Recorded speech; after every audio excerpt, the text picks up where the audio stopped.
The Bailey Pegasus Verona. Just going to take you around the van and show you how it operates. In front of the van we've got the jockey wheel, hitch and handbrake. We'll demonstrate these to you in person here on site, and we'll also talk you through the ATC on the front of the caravan here. In the front locker you have two gas bottle tie downs where you can carry a maximum of two 6 kilogram propane gas bottles, and on top of the bottle you've got your gas valve for turning the gas on and off, so it's on anti-clockwise, off clockwise. On the bulkhead of the van you have your gas regulator with your gas pipe work coming down to the bottle. It is a reverse thread filament that goes into the front of the bottle. Coming down the side of the caravan you've got your storage lockers for at the front. You also got your wind down legs at the bottom here to stabilise the caravan while it's on site. You'd only use these for stabilising it and levelling it. You wouldn't use it for lifting the caravan at all. On the side of the van you've also got your heating and hot water flue. If you need to remove this cover prior to the heating and hot water system being ignited on gas, it's essentially a gas flue like you have on the side of your house. You then have your water pump connection, which very simply pushes into the side of the caravan, and you can use this cap to lock it in place, and the alcohol will sit down next to the van as it is now with the pickup pipe. We've then got our two fridge vents simply there to allow water out the back of the fridge unit to take from there in. And on the top right hand side here you'll also have a gas flue for when you're running the fridge on gas. Prior to the caravan leaving site, I'm going to torque the wheel nuts so you can see that they've been tightened correctly in front of you, and then we're also going to demonstrate the motor mover so you can see that is working correctly also. So the fresh water goes in the front of the caravan, and down the side here you've got your two grey waste pipes which come out the side of the van. Your two larger diameter holes here. You'll put your grey bits of pipe work in and drop them down inside your waste master. The idea is the waste master holds 40 litres of water, and so does the aqua roll at the front here. At the back of the caravan you have your toilet flush tank just here, which takes 3.5 litres of water and a cap full of the pink fluid prior to using the toilet system, and that is your flush tank. Then in the bottom you have your toilet waste cassette, which you release by pulling up the orange handle and pulling the cassette towards you. The neck here turns out 90 degrees so you can tip the waste away. The cap is a measure for your pink and your blue fluid, and on the back of the cassette you've got your orange pressure relief button, so when you tip the waste away it doesn't spit and splatter back at you. On the back of the caravan on either side you've got your wind down legs to stabilise the van, and again they are only there for stabilising, they are not there for lifting the caravan. Coming down the door side you've got your battery locker at the back of the van here. So in here you've got your battery on this side, and you've got your mains power lead connection coming into the side of the van also, and behind there is a red power switch for the motor mover, which we'll demonstrate while you're here. Just underneath the bed here you've got a storage locker for underneath the seat, underneath the bed at the back of the van. You've then got a 3-pin socket so you can have power coming out to your awning, and then you've got a storage locker for the front left hand side of the van, and a barbecue gas point, and the last wind down leg. Going inside the caravan now.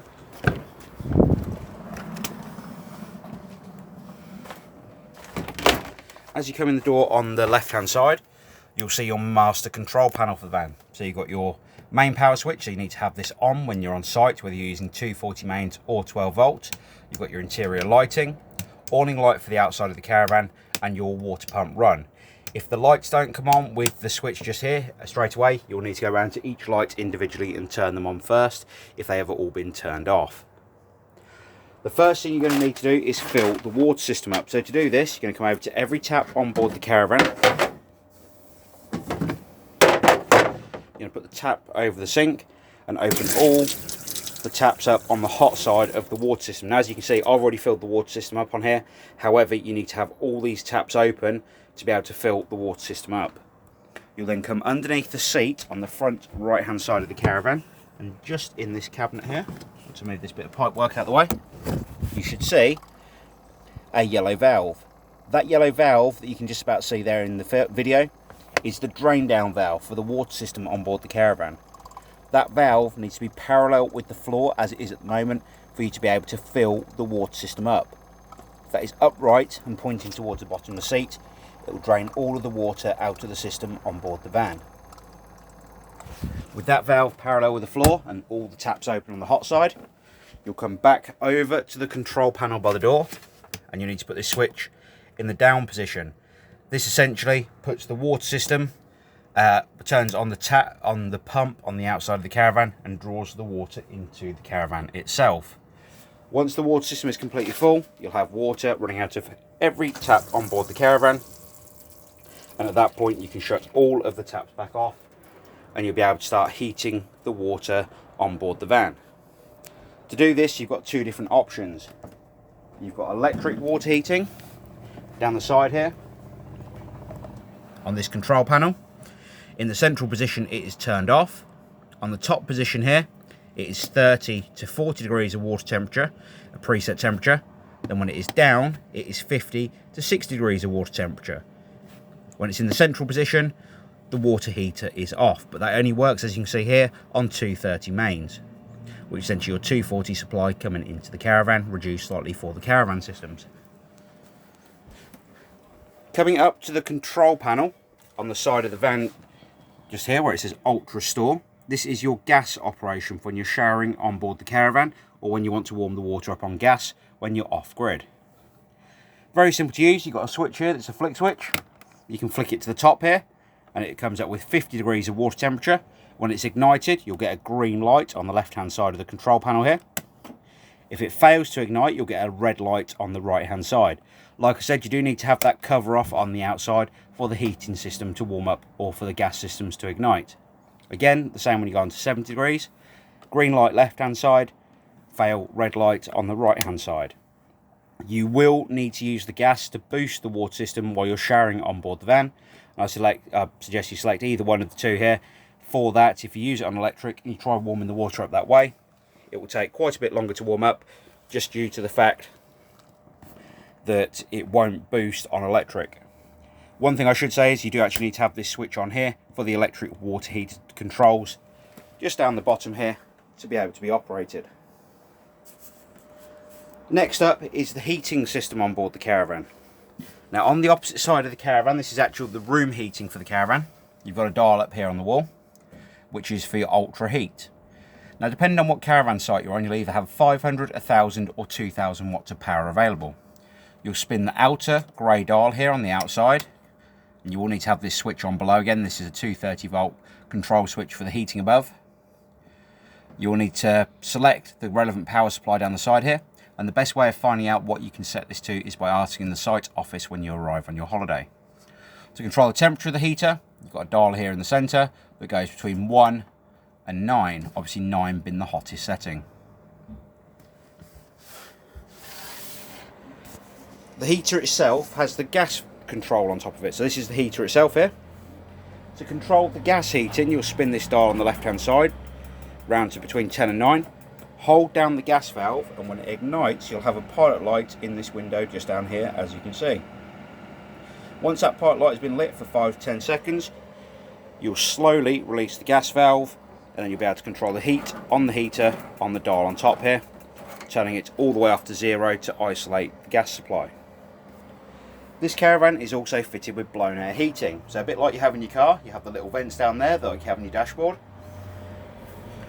The dot in the centre here essentially indicates it's going to come out the front of the heater, like it comes straight out the front of the dash if you set it pointing straight towards you.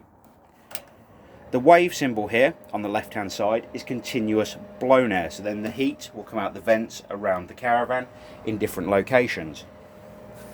You can control the fan speed on this with the dial on top. The A on the right hand side is automatic blown air. Essentially this means that the thermostat will control the blown air heating, and it will cut it in and out as it is needed. Again, going back to the centre, heat out the front of the heater. On the automatic blown air, again, you can also control the fan speed with the dial on top. Going on to the fridge now. The fridge is very simple to use. You've got 3 different ways of running the fridge.